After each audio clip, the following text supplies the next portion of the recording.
Bienvenue à tous. Merci à tous d'être revenus comme chaque vendredi. Je suis très heureux de vous retrouver. Euh, J'espère qu'on va avoir un bon live ce soir. Qu'on a eu des bons lives depuis 15 jours. J'apprécie beaucoup les lives. Alors que j'avais perdu un petit peu ce goût-là avant.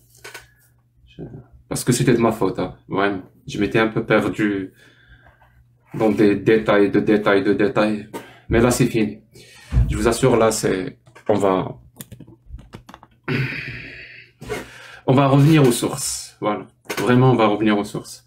Donc, j'espère que vous allez apprécier cette nouvelle façon de faire, cette nouvelle formule. Même si ça va ressembler vraiment au live que je faisais au début. Parce que les textes, je suis pas vraiment un spécialiste de texte. Donc on va parler politique, on va parler rationalité, on va parler logique. Et justement, si on parle de texte, ça sera pour les confronter à la logique, pour les confronter à la rationalité, pour les confronter disons, au projet de société que j'espère que vous soutenez, comme moi je soutiens. Celui de la démocratie, des droits de l'homme, de l'humanisme, de la protection des enfants. C'est-à-dire, ça sera le seul moment où on va parler des textes. Ça ne veut pas dire qu'on va pas parler, ça veut dire qu'on va parler des textes, mais dans un but bien précis. Voilà, ça sera plus texte pour le texte. Voilà, je pense que je m'étais un petit peu perdu à me prendre pour un savant. Merci Marie. Pour un savant de l'islam, voilà, que je suis pas et je m'en fous, j'ai pas envie de l'être. Vraiment pas envie de l'être. Donc, c'est pour ça que la thématique d'aujourd'hui va être précise. En tout cas, je vais essayer de la tenir au maximum. Si ça dégraisse à gauche, à droite, c'est pas grave. Mais en tout cas, la thématique de ce soir, ça va être, je pense que tu vas apprécier, Karim. Ça va être, donnez-moi une bonne raison. Je répète, une bonne raison. Donnez-moi ce que vous pensez ou ce que vous croyez être une bonne raison de croire que Mohammed ou Mahomet est un vrai prophète. Voilà. Je l'ai dit hier, ça fait peut-être 25 ans que je pose cette question et j'ai toujours pas eu de bonne raison. Il y a que des raisons foireuses comme réponse à cette question. Et ça me permettra, donc pour ceux qui veulent bien participer, de toute façon je vais essayer d'aborder toutes les raisons avancées, et ça va me permettre d'être une porte d'entrée pour expliquer plein de concepts qui me sont chers dans la logique, dans la rationalité, que ce soit dans la philosophie, par rapport justement à ces raisons-là qui sont avancées. Merci beaucoup. Ces raisons-là qui sont avancées pour dire que Mahomet est un vrai prophète. Je vous assure que c'est un domaine qui peut être fécond. Voilà, il peut être vraiment fécond. C'est-à-dire, je suis sûr qu'on va aborder c'est quoi une bonne raison, c'est quoi une bonne preuve. Pardon. Oh. C'est quoi une bonne raison? C'est quoi une bonne preuve? C'est quoi le raisonnement circulaire? C'est quoi la rationalité? C'est quoi le relativisme postmoderne? Parce que je suis sûr qu'on va tomber dedans. Comment comprendre la réalité? Avec quels outils? Avec quels outils on peut scruter et analyser la réalité pour arriver à la saisir sans se tromper ou sans prendre beaucoup de risques de se tromper. C'est-à-dire, il y a plein d'outils, mais il y en a qui sont beaucoup plus performants que d'autres. Il y a des outils qui sont complètement claqués au sol. Et c'est justement ces outils-là qu'on va aborder pour savoir, parce que c'est les seuls. Voilà. Il y a que les outils claqués au sol qui vont nous permettre de conclure que Mahomet ou Mohammed est un prophète. Est-ce que tu as quelque chose à dire, Monsieur Karim?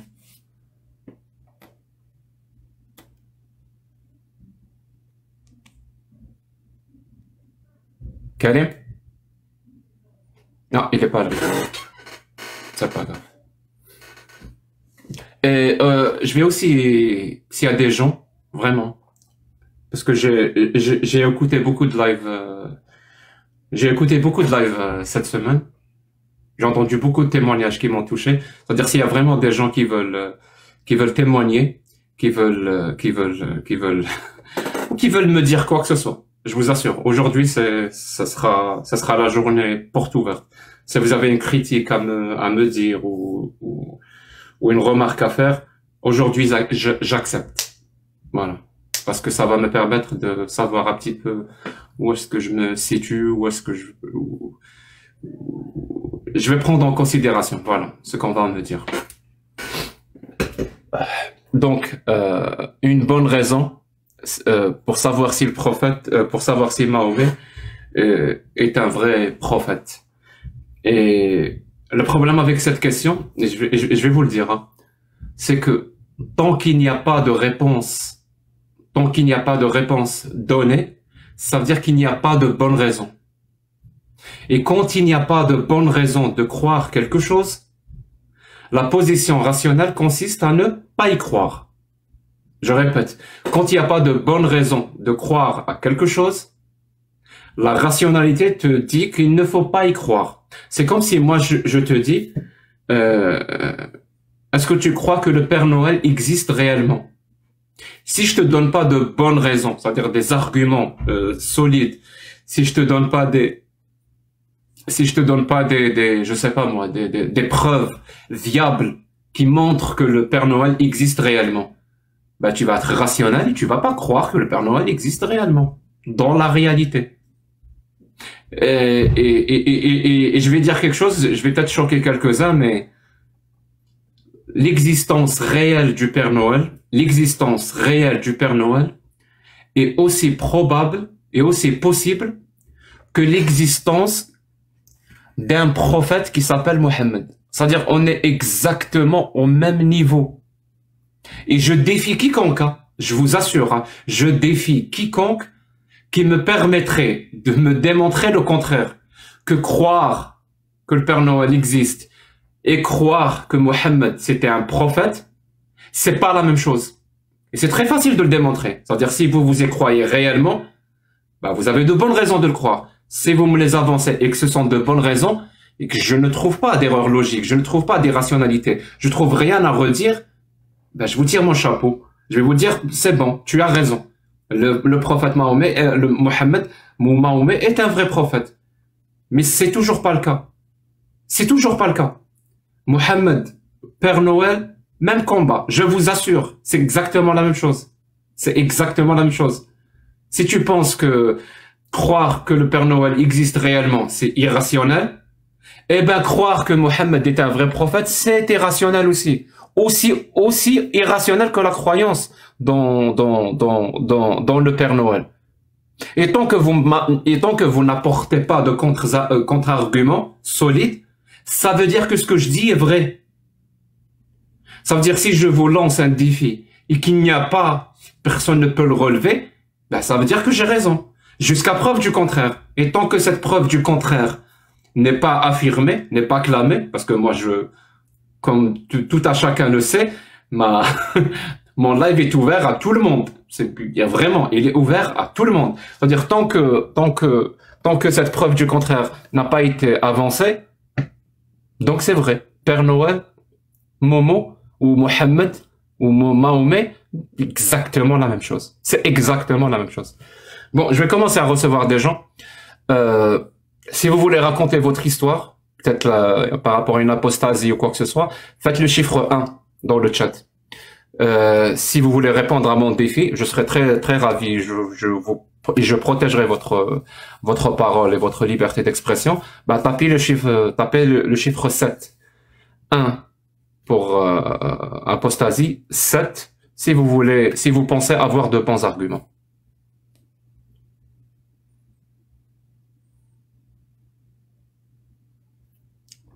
Je pense qu'on va commencer avec un 1. Oui. On va commencer avec un... Bonsoir. Bonsoir Jack, bonsoir Karine, bonsoir tout le monde. Bon, rupture de jeûne aux musulmans. Shana, ok. Shana. Shana, pardon. Oui. Bon, j'ai répondu à ton invitation. Sparkle. Sparkle. Shana brille. Voilà, donc. Est-ce qu'on peut te voir ou pas? C'est possible. Ah, je m'y attendais. Bon, c'est plus agréable pour les gens qui regardent. C'est tout. Bah, si tu peux pas, c'est pas grave. Non, c'est bon, il y a pas de problème. Tac. Voilà, là on peut regarder. Comment ça va? Ça va, merci, et vous? Ouais, très très bien. Et toi et vous, je pense à tout le monde. Disons. Un petit peu le trac, mais. Non, il n'y a pas de raison. Bon, voilà. En tout cas, moi j'ai hâte de connaître ton histoire, parce que je suis passé dans ton live tout à l'heure. J'ai entendu des petits bouts, mais ça buguait beaucoup. Hein. Je sais pas, il faut que tu règles quelque chose. Je sais. J'avais un problème de connexion. Voilà. Oui. Voilà. Raconte-nous tout depuis le début. Voilà. Tout depuis le début. Ah oui, d'accord. Donc j'ai le temps. Ça se passe comment? Moi, je te donne 20 minutes, si ça te suffit. Bah écoute, let's go. Je sais pas. Si ça convient aux gens qui te regardent. C'est moi qui décide, c'est moi. Ok, bon, j'y vais alors. Donc, moi j'ai eu on va dire un cheminement assez classique, je pense. J'ai apostasié il y a quelques mois, mais quand je fais une rétrospective. Voilà. Comment dire, je me rends compte qu'en fait que j'avais déjà apostasié, puisque. C'est quoi il y a quelques mois? Quand d'ailleurs j'étais montée dans le live des 24 heures. Je sais pas si, je pense que tu te souviens pas, mais c'est pas grave. C'était une brève intervention. J'ai apostasié il y a à peu près 6 mois à peu près, 6 mois, vraiment officiellement. Hein. J'ai conscientisé mon apostasie il y a 6 mois. Voilà, donc, mais en réalité 1 an, puisque j'avais mis de côté le Coran. Les textes, certains textes ne me convenaient absolument pas, n'étaient pas en phase avec mes valeurs, ma façon de penser, et surtout, je vis en France, donc comment veux-tu que Est-ce que tu étais musulmane pratiquante ou oui. Non, pas du tout. Oui. Je l'ai été, oui. J'ai été même la plus assidue. La plus assidue de toute ma famille. Même ma mère, elle a apostasié aussi, donc avant moi. Lorsque j'avais découvert, si vous voulez. Donc tu faisais la prière, tu faisais le ramadan. Oui, je faisais la prière, le ramadan, tout ce qu'une bonne musulmane, un bon musulman ferait, oui. Le voile, non? Non, pas le voile. Le voile, ma famille m'avait interdit de le mettre. Okay. Et totalement contre, vraiment. Voilà. Si t'as des questions, hein, n'hésite pas. Moi, je peux répondre. Oui, moi j'aimerais bien poser des questions. Comment ça a commencé? Est-ce que c'est un doute par rapport à quelque chose de bien précis ou c'est un tout? Oui, justement par rapport à la prière, j'avais un moment, lorsqu'on est musulman, on pense forcément au wis-wes. Tu connais le wis-wes, le shaitan qui te parle. Donc du coup, lorsque je faisais ma prière, je spoil pour les gens qui sont encore musulmans, c'est pas shaitan, c'est pas Satan qui te murmure, donc non. Satan n'existe pas. C'est ton cerveau qui te dit des trucs. Voilà. Exact. Donc du coup, je disais, dans ma prière, en fait, c'était une question vraiment très bête. Lorsque je faisais mon tashahhud, je me disais, mais pourquoi je cite le nom de Mohamed, pourquoi je cite le nom de Ibrahim? Bon, ça, c'est parti de là, hein, vraiment, c'est parti de là. Et donc du coup, je partais tout de suite je suis partie sur Internet juste à la fin de ma prière, parce que je n'arrivais plus à continuer. J'ai eu ce doute-là qui s'est installé, donc pour moi, c'était mort, c'était vraiment plus possible. Du coup, je suis partie sur Internet, je dis, mais est-ce que c'est normal d'avoir ce genre d'interrogation. Donc je cherche, et la force d'Internet et de l'algorithme, eh ben, je suis tombée sur des personnes comme moi, en fait, qui se posaient exactement les mêmes questions. Puis après, je suis tombée dans le coranisme, puisque bah, moi, ça m'allait, puisque on rejetait totalement les textes hors Coran. Et donc, du coup, j'essaie de pas lire les commentaires. Du coup, j'ai transité quelques mois dans le coranisme. Et puis après, ça y est, je me disais, je vis en France. Le Coran, je ne peux même pas l'appliquer. Les textes ne sont même pas adaptés à ma vie. Et surtout, plus je creusais, plus je voyais que la femme, finalement, elle avait très peu de droits, voilà. Moi, j'aime oui. dire très peu de dignité dans les textes. C'est vrai, voilà, non, mais c'est vraiment le ressenti. C'est beaucoup plus précis. Oui, c'est le ressenti que j'ai eu aussi. Surtout lorsqu'on est une femme, c'est très compliqué. Il faut savoir que je suis maman, donc voilà. Ce qui m'a touchée, c'est surtout le verset que vous mettez souvent en évidence sur le 65-4, je crois, c'est sur le mariage des petites filles. Sachant que je suis maman de 2 enfants, je suis assez empathique, on va dire. Je me mets à la place des mamans et des petites filles, en fait, dans le monde musulman. Et je me dis, est-ce que je me verrais faire ça? Je me suis posé la question, est-ce que je me verrais faire ça? Et bien évidemment que non. Donc voilà, et c'est ce qui a fait, voilà, c'est un petit peu le domino, vous savez. L'effet domino. Qu'est-ce qui s'est passé il y a 6 mois pour que ça se concrétise avec une position claire et une... Ok.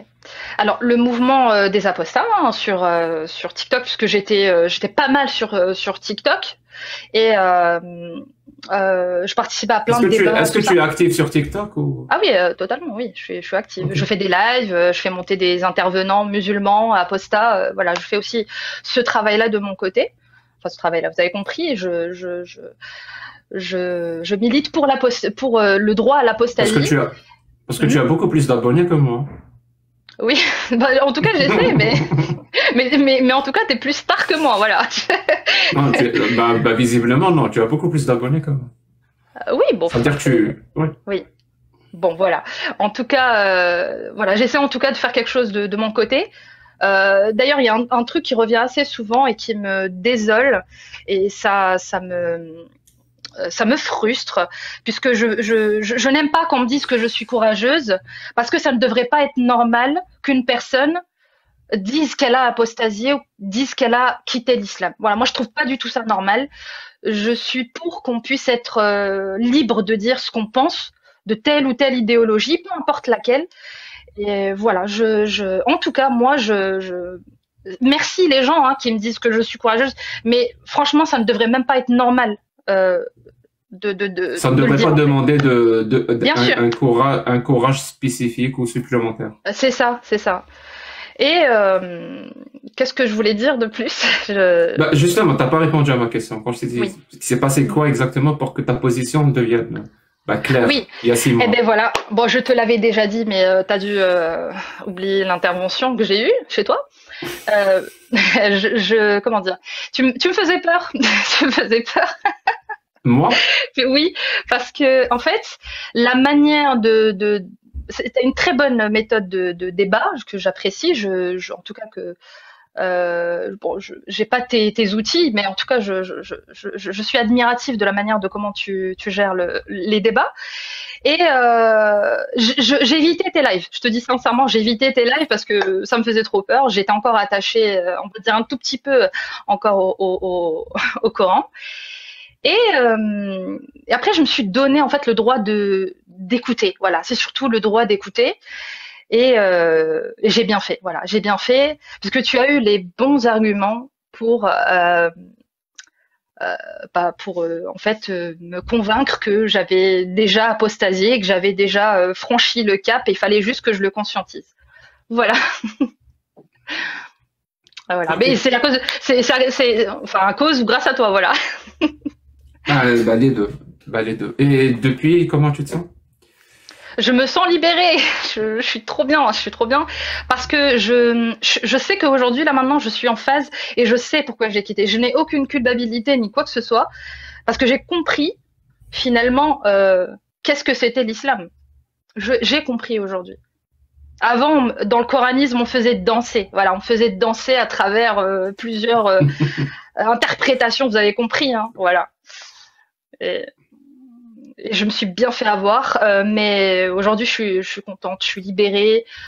J'essaie d'élever mes enfants, mes deux filles, euh, en tout cas le mieux que possible, et que c'est possible de le faire sans être forcément dans un dogme. Voilà. Donc, Euh, tu sais pourquoi quand je suis passé sur ton live, je t'ai dit oui. de passer? Parce que tu as fait un TikTok. Ah oui. Et, Ouais. et, Mm, mm. et c'est la première fois, j'y ai jamais pensé, mais bravo, tu y as pensé. C'est la première fois que je vois ce genre de TikTok. Et D'accord. c'est très intelligent, vraiment. Oh, merci. C'est très créatif, c'est très intelligent. Bon, le C'est une concept trend en revient. fait. Voilà, Oui, c'est oui. une trend. Voilà, c'est ça, c'est une trend. Merci. Donc c'est une trend, mais en rapport avec l'apostasie, comme tu l'as fait. Mm. Mais c'est très bien. Sérieusement, quand j'ai vu ça, d'ailleurs, je sais que je peux deviner, hein. Je peux deviner que tu as reçu des messages ou des, Pas mal. des remontrances. Voilà. On va utiliser un Ouais. euphémisme. Ouais. Des Ah oui, non, remontrances, mais peut-être même encore plus. Si tu veux juste dire c'est quoi exactement le TikTok et le TikTok, où est-ce que on peut le trouver? très bien. Parce que c'est ça, Alors, c'est vraiment ça ok. qui m'a tapé à l'œil. Je me suis dit ouais, Ok. c'est excellent. Ok, bon, très bien. Alors, c'est une trend, comme je l'ai dit. C'est sur les clichés qu'un apostat reçoit, en fait. Où on prête à quelqu'un qui apostasie de l'islam. Et en fait, c'est bien sûr que, voilà, je suis, voilà. Et sauf que moi, je l'ai fait avec l'effet inverse, c'est-à-dire tous les clichés, mais à la fin dire que. Après, je vous laisse regarder. Je me fais une petite pub quand même. Allez regarder, vous allez comprendre la fin, la chute. Elle est intéressante. Et c'est vrai que j'ai reçu pas mal de messages de haine par Est-ce que tu me message le permets privé. Oui, avant que tu oui, finisses, tu me permets de le diffuser? absolument, oui. Tu peux. Je peux. Voilà, donc Absolument. là vous allez, je parle à ceux qui regardent la rediff. Là D'accord. vous allez regarder le TikTok. D'accord. Voilà, ils l'ont déjà regardé. Donc tu peux continuer par rapport à ce que tu as reçu comme. Voilà. Alors j'ai du coup reçu des messages en me disant tu fais ce que tu veux, mais pourquoi tu attaques l'islam alors que dans ce TikTok là il n'y avait pas du tout d'attaque visant à intimider ou à dénigrer ou à quoi que ce soit. C'était une trend et encore une fois je suis choquée de voir que même une trend comme ça, je reçois quand même des menaces. C'est grave. C'est vraiment très très grave. Je n'ai même pas la liberté de parler de ce que je veux dans mon TikTok. Faut le faire. Et En plus, il n'y a rien de subversif dans le TikTok. Il n'y a rien. rien du tout. En fait, Mais vraiment, on peut même dire que c'est comique quelque part, c'est tout. oui, oui, Voilà, voilà. c'est tragique-comique. Voilà, on relève des clichés qui peut-être sont un peu lourds à porter par rapport à certains, mais C'est c'est ça. tout. Mais même ça passe pas. Non, ça passe pas. Faut en voir juste les commentaires. Je les ai laissés exprès. Voyez par vous-même. Pourquoi je supprimerais des commentaires? Et franchement, c'est la meilleure pub d'eux-mêmes que peuvent faire les musulmans. Moi, je n'ai rien fait. J'ai juste fait un Disons TikTok. de l'islam, Ouais, la meilleure pub après, possible de l'islam. il y a le comportement. Malheureusement, c'est le comportement qu'on voit à travers les commentaires. Mais oui, je te rejoins, oui. C'est l'islam qui, ouais. Ouais, et c'est incroyable. Franchement, j'ai été un peu choquée. J'ai pris un peu de recul quand même pour histoire de. C'est un petit peu comme pour absorber un peu ce qui s'est passé. Et ouais, franchement, j'ai pas les mots en fait des réactions que j'ai. Quand est-ce que tu l'as publié? Je l'ai publié hier, hier. Mm. Ah, que hier, ok. Hier. Ah non, c'est vraiment Ouais, récent. ouais, c'est récent, ouais. Mm.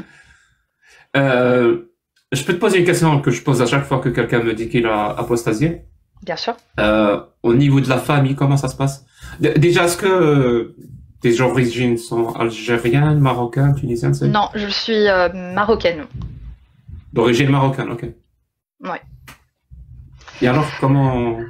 Alors ma famille, donc comme Vu je que l'ai ta dit, mère a apostasié, j'imagine que ça se passe bien. très bien, très très bien.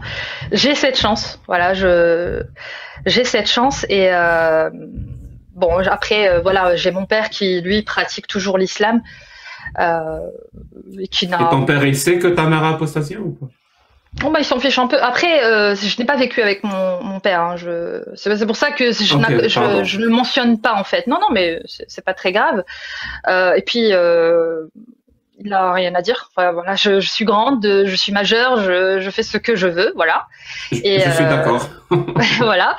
Et je prends mes propres choix, mes propres décisions pour ma vie et pour celle de mes enfants. Et ma mère me rejoint sur ça, voilà. Tu sais que même là, dans le chat, il y a des personnes qui t'insultent, hein. C'est incroyable. Il n'y a pas de souci, Tu exprimez-vous, il n'y sais, a pas de il problème, y mais a... c'est dommage. Je sais pas si... Est-ce que tu connais Matob ou pas? Matob Lounas. Ah oui, en rapport avec l'Algérie. Ouais, c'est un chanteur Très bon. kabyle euh, très très connu, hein. Très très très très très très connu. C'est même vraiment très connu. Voilà. C'est c'est limite un dieu chez les Kabyles. Ouais. Lui il avait une parole. Il disait Wigi bi'adawnet tudert. D'accord. Est-ce que C'est tu bon. parles kabyle ou pas? Non. Vas-y, Karim, est-ce que tu peux traduire Wigi bi'adawnet tudert? Ben, ceux-là sont les ennemis de la vie. Voilà. D'accord. Ceux-là sont les ennemis de la vie. Je t'assure, hein, et Ok. je suis algérien, j'ai grandi en Algérie, j'ai vécu les années 90, les années 2000, les années 2010. Je connais. Et je t'assure que cette idéologie, surtout l'islam sunnite, elle induit ce sentiment-là d'être l'ennemi de la vie, de la vie. De la Ça vie. veut dire quoi, être l'ennemi de la vie? Ça veut dire être l'ennemi de tout ce qui peut représenter la vie et la joie de vivre.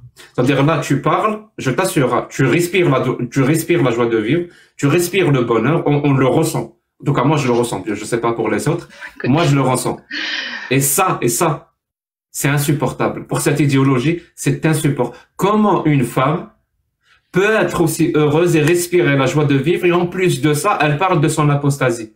C'est insupportable. Donc, on va attaquer tous les symboles de la vie. C'est pour ça que tu vas trouver dans l'islam sunnite, vraiment, si tu veux, sans savoir ce qui est haram, ce qui est halal, c'est même pas la peine d'ouvrir un livre sunnite. Va réfléchis toi-même. Qu'est-ce Oui, qui est bon dans la vie? Qu'est-ce qui fait supporter la vie? Qu'est-ce qui est bon qu'est-ce qui représente la joie de vivre? Et tu penses, tu fais une catégorie, et tu vas dire, donc, tout ce cas-là, tout ça est haram. Tu vas aller chercher, oui, tout ça est haram. Direct. Vraiment. Tout ça est haram. Mais bon, en tout cas, je te remercie vraiment beaucoup. Avec plaisir. Shana, je sais pas comment. Shana. Ouais, Shana Sparkle. Sparkle. Je sais pas si c'est en rapport avec How I Met Your Mother? Non. Non, mais je trouvais que ça sonnait bien, les deux. J'ai composé les deux, voilà. Donc on n'a pas de mal à le prononcer, voilà. Bon, en tout cas, merci Jack. J'espère avoir répondu à toutes tes questions. Si tu as encore d'autres questions, n'hésite pas. Tant que... Non, est-ce que toi, t'as un message à faire passer? Tu sais, vu que tu es dans une période, disons, post-apostasie. Oui. Après 6 mois, je sais pas, ça dépend de chacun, mais j'imagine que pour toi, c'est bon. C'est complètement derrière toi et t'as complètement changé de paradigme. Définitif. Oui, absolument. Voilà. Je peux pas faire marche arrière, non. Lorsque Voilà. tu prends conscience, tu ne peux pas revenir en arrière. Ouais. Est-ce que tu as par rapport justement, tu as parlé que tu étais quelqu'un d'empathique, est-ce que voilà, mets-toi à la place de ceux qui étaient à ta place il y a 6 mois, il y a 1 an, là, ou il y a 2 ans, est-ce que tu as quelque chose à leur dire? Oui, et ben ce que j'ai dit même la dernière fois, autorisez-vous à réfléchir, à écouter. Et comme ce mois-ci, les shayatines soi-disant et les djinns sont enchaînés, eh bien profitez-en pour ouvrir votre esprit à la critique et surtout, surtout, surtout, soyez et écoutez dans la bienveillance et abordez la critique avec la bienveillance. On vous veut absolument pas de mal et on n'est pas là pour combattre les personnes, mais plutôt l'idée. Voilà, c'est tout ce que moi enfin, je fais. Mes lives sont basés sur ça et surtout, je voulais dire quelque chose. Prends ton temps, hein, on n'est pas pressé. Prends ton temps. J'avais un truc à dire, mais c'est pas grave, ça va me revenir. Mais en tout cas, voilà, soyez bienveillants et nous, on sera bienveillants. Soyez gentils. Ouais, gentil, souriant, voilà. Voilà. En tout cas, voilà, moi j'aime tout le monde, je déteste personne. Et voilà, ce que je voulais dire, c'est surtout moi un message aux apostats, c'est ayez le courage. C'est malheureux, mais je le dis, mais de vous affirmer et d'être présent, vraiment d'être présent, vraiment, parce que moi là, je prends quand même, je sais le risque est là. Je suis maman de 2 enfants et je risque quand même quelque chose, donc essayez un peu de mettre votre confort de côté et de vous voilà de vous affirmer et de ne pas laisser la place à la peur, mais plutôt au courage. Voilà, c'est tout ce que je voulais dire et voilà. Merci beaucoup. Le message est passé. Non, c'est un très bon message. Je suis entièrement d'accord avec toi. Le risque existera toujours. Voilà. Ouais. Quoi qu'il arrive, le risque existe toujours. C'est juste que soit il est concentré, soit il est complètement dilué, à tel point que on ne le ressent plus. Et la seule façon de le concentrer pour qu'il ait justement une efficacité formidable, ce risque-là, c'est justement qu'on se dévoile pas, qu'on se cache. Absolument. Là, le risque va être concentré sur les quelques personnes qui ont osé. Mais si tout le monde dit ce qu'il pense, surtout, quand on vit dans une démocratie où tu as le droit de le dire, où la loi protège ta parole, même critique, même véhémente envers les religions, l'État et le gouvernement et les lois protègent cette parole-là, bah, tu dois le faire. Parce que là, tu vas complètement diluer ce risque-là. Il va devenir complètement insignifiant. On va même plus le prendre en compte. Donc, pour ça, vraiment, je t'en remercie infiniment. Ben, moi aussi, je te remercie. Je suis pas français, hein, mais je te remercie infiniment pour la liberté d'expression, pour ton geste, pour la liberté d'expression en France et pour les Français. Ouais. Voilà, je te remercie infiniment. Et ceux qui sont pas d'accord avec moi, c'est pas grave. Moi, c'est ce que je pense. Voilà. Bah écoute, ça me va droit au cœur. Merci Jack. Et moi aussi je te remercie puisque tu as quand même mis un gros pied, un coup de pied dans la fourmilière. Tu as fait bouger les choses. Tu ne t'imagines pas combien. En tout cas, c'est énorme là ce qui se passe. Enfin voilà, bravo et bravo à nous tous parce que je suis pas la seule. Hein. Il y en a plein qui font des lives. Il faut remercier aussi ceux qui sont assez actifs, même si bon, ils n'ont pas le choix de se montrer. Et voilà, faut quand même aussi, je pense à eux. C'est difficile, voilà. Mais bon, si on continue comme ça, on va d'ici une dizaine d'années, ça va être normal, j'espère. En tout cas, moi, je pars sur 10 ans, c'est comme on dit en Bretagne, Inch'Allah. Est-ce que voilà. Est-ce que tu as des horaires précis, des jours précis pour les lives? Comme ça, les gens peut-être... Ah oui, alors moi c'est plutôt le week-end puisque comme vous le savez je suis maman, donc je me prévois des temps et ça va être plutôt le soir, donc voilà. Donc samedi, vendredi, samedi, dimanche. Alors après je préviens, hein, samedi, dimanche, je suis opérationnelle pour les lives. Si vous voulez participer dans ces lives, vous avez les heures. C'est gentil. Karim. Moi, Karim. Ouais.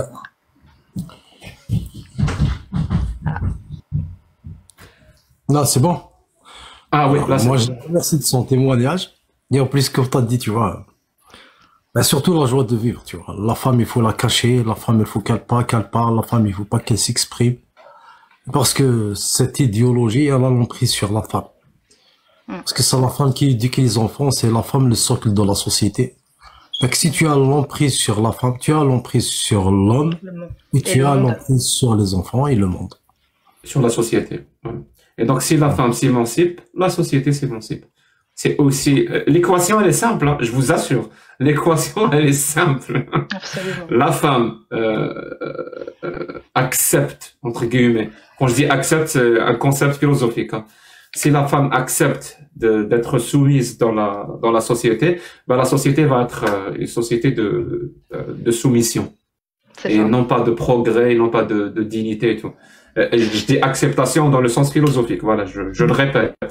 C'est pas dans le sens accusation ou quoi que ce soit. Et si la femme s'émancipe, ben la société va s'émanciper. C'est très simple l'équation.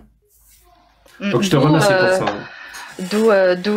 D'où les attaques permanentes et toute idéologie. Hein. Ils s'attaquent toujours à la femme en premier. Donc c'est la preuve pour moi que la femme est quand même quelque chose on va dire, qui peut déstabiliser une société ou non. Donc ils s'attaquent toujours à la femme en premier. Donc ça, c'est quelque chose que j'avais conscientisé depuis un moment déjà. Donc quand j'ai découvert que l'islam faisait ça, bah, je peux que rejeter. Voilà, je peux que rejeter parce que moi, je ne veux pas être l'arme qu'on utilise contre d'autres. Voilà. Tu me permets un conseil ou pas? Oui. Pour les gens qui vont t'insulter, qui l'ont fait ou qui le font ou qui vont le faire. Moi, j'ai fini par comprendre un truc. En fait, par comprendre deux trucs.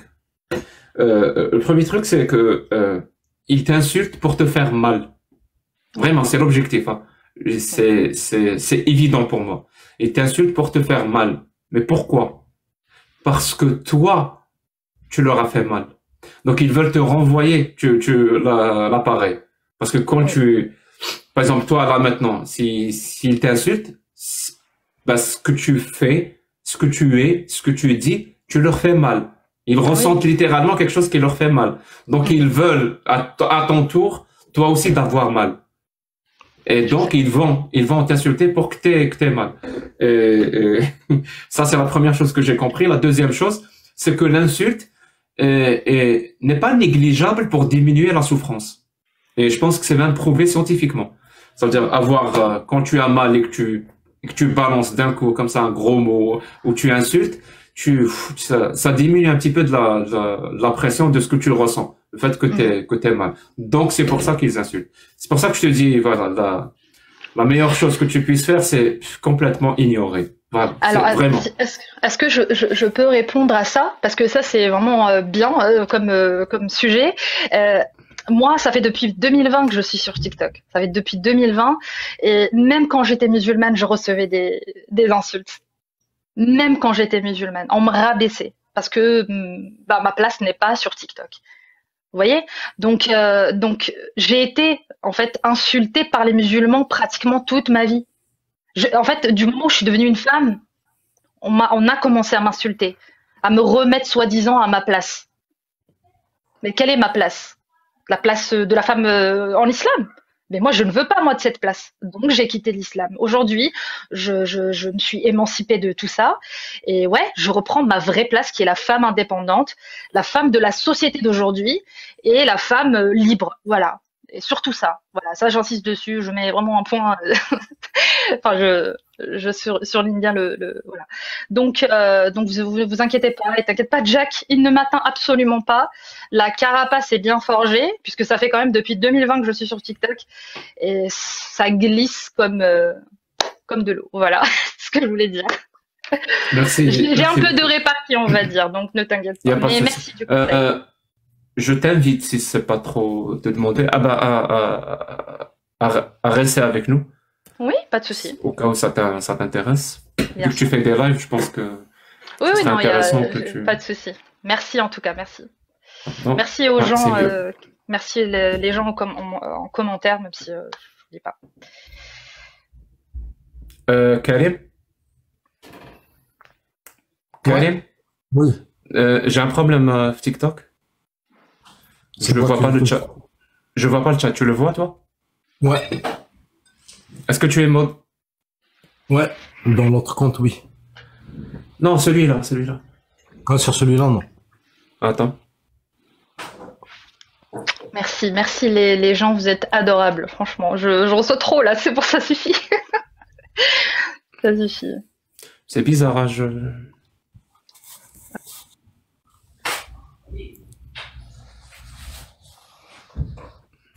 Il y a les commentaires, parce que je vois rien. Ouais. Oui, oui. C'est bizarre. Bah, je te fais confiance alors, Karim, parce que je sais pas comment régler ça. Si vous voulez comme Madame Chani, ou je sais pas, je vais mal prononcer ton prénom jusqu'à la fin. Ça ne va pas rentrer, il y a rien à faire. C'est Amazir en plus, donc. Ah, ok. En tout cas, si vous avez un témoignage ou par rapport à l'apostasie et tout, vous faites le chiffre 1.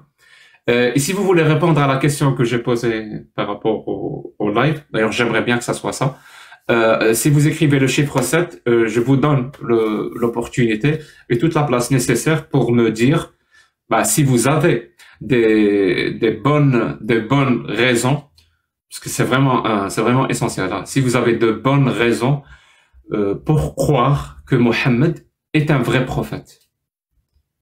Vous écrivez le chiffre 7, je vous fais monter, je vous laisse présenter vos arguments. Parce que ça m'intéresse vraiment. Et je laisse Karim, bien sûr, déceler les chiffres 7 et les faire monter. Bon, on n'a pas de chiffre 7 pour l'instant. Kamel. Attends, je trouvais un moyen de voir le chat, mais pas vraiment. En 2 secondes, Karim. Par contre, c'est toi qui as fait monter Swan? Oui. C'est moi. Swain. Merci Jacques de m'avoir fait monter. Est-ce que tu es musulmane? Oui, je suis musulmane. Sunnite? Sunnite. Et tu penses avoir de bonnes raisons pour croire que Mohammed est un vrai prophète? Tout à fait. Moi, je t'écoute. J'ai des très bonnes raisons. Alors je sais qu'avec ce que je vais te dire là, tu vas peut-être me faire descendre. Peut-être que tu te souviens pas de moi, mais on a eu une petite altercation lorsque je suis montée dans le live de Mihoub. Peut-être que tu te souviens pas, et tant mieux que tu te souviennes pas. Je voulais juste faire une petite aparté. Moi, la première fois que je t'ai vu en vidéo, ce que j'ai aimé, c'est ton analyse. D'ailleurs, ce que tu disais, tu échangeais avec Shana là. J'ai beaucoup aimé ce que tu disais sur quand on reçoit le mal, c'est parce qu'on a fait mal, etc. Oui, très bien. Mais voilà. Tu es musulmane sunnite, on est d'accord. Voilà, je suis musulmane sunnite et si je crois au prophète à 100%, c'est parce que il y a des signes qui. Alors, le premier signe, c'est le rêve. Voilà, j'ai rêvé de lui 3 fois. Voilà, j'ai rêvé de lui 3 fois et je ne peux pas ne pas croire. Voilà. Et on dit que tu as rêvé du prophète. J'ai rêvé du prophète. Très bien. Et tu es musulman sunnite, on est d'accord. En fait, alors tu sais, sunnite, j'ai pas envie. Non, sunnite, j'ai pas envie. Comment il est? Je n'ai pas. Alors dans le premier rêve, il avait. J'arrive, hein, mais. Ouais. Je vous écoute. Comment il est? Comment il est? Ben dans le premier rêve, il avait. Non, mais les gens, ils vont pas prendre au sérieux, tu vois. Moi, c'est très important, là, ce que je suis en train de dire, mais... Il va écouter pour faire le profit. J'espère qu'on a... Dans les 3 rêves que j'ai fait, dans les trois rêves que j'ai fait, je n'ai jamais vu son visage. Il avait un peignoir noir, en soie noire, la première fois. Il avait la capuche du peignoir qui revenait sur son visage. Il avait les manches qui revenaient sur ses mains. Et il m'a dit des choses dans le premier rêve, mais je ne peux pas répéter parce que c'est personnel. Et dans les 2 autres rêves, il n'a pas parlé avec moi, mais je n'ai jamais vu son visage. Et je jure par Allah que je l'ai vu 3 fois. Et j'ai pas vu que lui, j'ai vu aussi Omar ibn Khattab. Voilà, je vais pas rentrer dans ce que je vois ou ce que je ne vois pas, mais moi j'ai des visions qui sont... Tu fais la prière ou pas? Justement, non, parce que tout à l'heure tu as dit sunnite, je crois pas trop au dire de Bukhari. Non, mais tu sais, tu dis, moi je suis musulmane, je crois en... Non, mais tu peux rire, Jacques, mais on est beaucoup à ne pas faire la prière. Je vais pas te mentir, des fois je la fais, des fois je la fais pas, tu vois. Voilà, je vais pas mentir sur ça. Tu vois, j'aurais pu te dire oui, je la fais. Maintenant, je sais faire la prière, je la fais de temps en temps, je te dis pas le contraire. Aujourd'hui, je l'ai faite, tu vois. Mais hier, je l'ai pas faite, voilà. Et je fais le ramadan. C'est quoi Arkan l'Islam? Comment tu dis? Arkanul Islam. Ah, je sais pas, je sais pas. C'est quoi Arkanul Iman? Non, je sais pas, je comprends pas. Je connais beaucoup de sourates, mais là, quand tu me parles comme ça, déjà, l'arabe, je comprends pas très bien. Ouais, mais là, je t'assure, un gamin musulman à 7 ans connaît Arkan l'Islam et Arkan. C'est quoi les bases, les bases de la foi et les bases de l'islam? C'est quoi? Ah, les bases de l'islam, il y a les 5 piliers de l'islam. Les 5 piliers, c'est bah déjà la prière est obligatoire. Les 5 prières par jour. Celle que tu fais pas. Ok. Que je fais et que je fais pas. Oui. Mais tu sais, il y a la sourate 46 de la Baqara. Tu fais ou tu fais pas? Parce que j'ai pas compris. Que je fais et que je ne fais pas. Parce que je vais pas mentir. Des fois je fais, des fois je ne fais pas. Ça veut dire quand tu te réveilles, tu crois à Bukhari, tu le fais. Et quand tu te réveilles, tu crois plus à Bukhari, tu le fais pas. Je suis pas OK avec Bukhari à 100%. Parce que Bukhari, déjà... Mais parfois tu fais la prière. Donc ces jours-là, tu crois à Bukhari. Non, justement, je crois pas beaucoup à Bukhari. C'est pour ça que quand tu dis sunnite, alors pourquoi tu fais la prière des fois? Tu m'as expliqué que tu ne faisais pas la prière parce que justement tu ne crois pas à Bukhari. Quand je fais des prières, j'ai des réponses. Parce que quand je fais des prières, j'ai des réponses. Il y a des signes, il y a des signes. Et normalement, je vais même te dire un truc, je devrais la faire tous les jours normalement. Tous les jours, je devrais la faire. Voilà. C'est toujours, il y a des trucs. Voilà, j'ai une vie je vis à 1000 à l'heure, donc je peux pas la faire tous les jours, mais sinon je devrais la faire tous les jours. Et donc, tu sais, je fais beaucoup de hadkar, je fais beaucoup de dhikr, tu vois. Les bases, c'est donc les 5 prières, aller à la Mecque, le Ramadan, la zakat, le 5e, je l'ai plus, je l'ai plus, voilà. Et la foi, les bases de la foi. Et la foi. Et les bases de la foi, c'est quoi? Je saurais pas, je saurais pas te dire parce que je comprends pas la question en fait, tout simplement. Arkanul Iman, les bases de la foi. Oui, je ne comprends pas la question. Ah. Bah écoute, des sourates j'en connais beaucoup, voilà, et Kursi et j'en passe. Je connais énormément de sourates, voilà, je vais pas toutes les citer. Je fais beaucoup de hadkar, je fais beaucoup de dhikr, vraiment tout le temps, sans cesse. Ça, même quand je conduis, je fais des dhikr, etc. Mais moi, si tu veux, j'ai cru en Dieu quand j'avais 16 ans parce qu'il s'est passé quelque chose d'incroyable, mais vrai. Je peux pas raconter là parce que c'est personnel. Et s'il y avait pas Dieu, c'est pas possible. Voilà. Donc à partir de là, j'y crois. Ensuite, il y a mes rêves et donc je peux que y croire. Voilà. Parce que dans ma vie, moi, j'analyse énormément ma vie et de mes analyses, c'est pas possible qu'il y ait pas de Dieu, c'est pas possible qu'il y ait pas une puissance. Très bien. Je peux parler? Ouais, bien sûr. Merci. Quand est-ce que tu as fait le premier rêve? Le premier rêve, je l'ai fait à 8 ans, à l'âge de 8 ans. Donc, c'est à 8 ans que tu as commencé à croire à Mahomet ou c'était déjà le cas? Non. Moi, mes parents et toute ma famille est musulmane. Je suis née, peut-être comme tu dis, endoctrinée. Voilà. Moi, à partir de 8 ans, mes parents font attention à mes rêves parce que je raconte un rêve à mes parents et ça se passe le lendemain. Ça se réalise. Donc, à partir de là, on fait très attention à mes rêves. Voilà. Bien sûr. Ça veut dire, avant 8 ans, t'avais pas de bonne raison de croire que Mahomet est un vrai prophète? Non, moi, de toute façon, comme je te l'ai dit, moi, j'ai cru en Dieu à partir de à peu près 16 ans, parce qu'il s'est passé un événement incroyable et que pour moi, il y a qu'une grande puissance suprême qui peut avoir fait ça. Personne d'autre. Très bien. Moi, je t'ai demandé une bonne raison de croire que Mahomet est un vrai prophète. Tu m'as dit c'est parce que j'ai rêvé. Je le crois au fond de moi. J'ai rêvé de lui. Oui, je crois que pour moi c'est un vrai prophète à 100% et je suis sûre. Donc c'est ça la raison, qui fait que tu crois. Maria Aïcha à 7 ans, j'en suis sûre qu'elle avait pas 7 ans. Voilà, je suis sûre qu'elle était majeure à ce moment-là. Oui, bien sûr, mais désolé, c'est le ventilo, il va s'arrêter. Mais je suis sûr et certain que la raison que tu m'as avancée toi, c'est que je crois que Mahomet est un vrai prophète parce que j'ai rêvé de lui. Non, parce que les rêves que j'ai fait de lui, c'est récemment. Le premier rêve que j'ai fait de lui, c'était il y a 6 ans. Donc, c'était pas les raisons. Très bien. Non, c'était pas les raisons. Non. Alors, dans ce cas-là, je repose la question. C'est quoi la raison qui te pousse à croire que Mahomet est un vrai prophète? Ben, si tu veux, à partir du moment où j'ai cru en Allah quand j'avais 16 ans, je crois en Mahomet. Voilà. Tout simplement. Pour moi, c'était logique. Et après, quand j'ai eu confirmation avec mes rêves, à 100%. Mais franchement, à 100%. Et tu sais, la dernière fois, je te parlais de la Oui, prière d'accord. istikhara. Quand tu as cru au prophète à Mahomet, que c'était le vrai prophète, c'était quoi les raisons qui t'ont amené à croire que Mahomet est un vrai prophète? S'il te plaît, c'était quoi les raisons?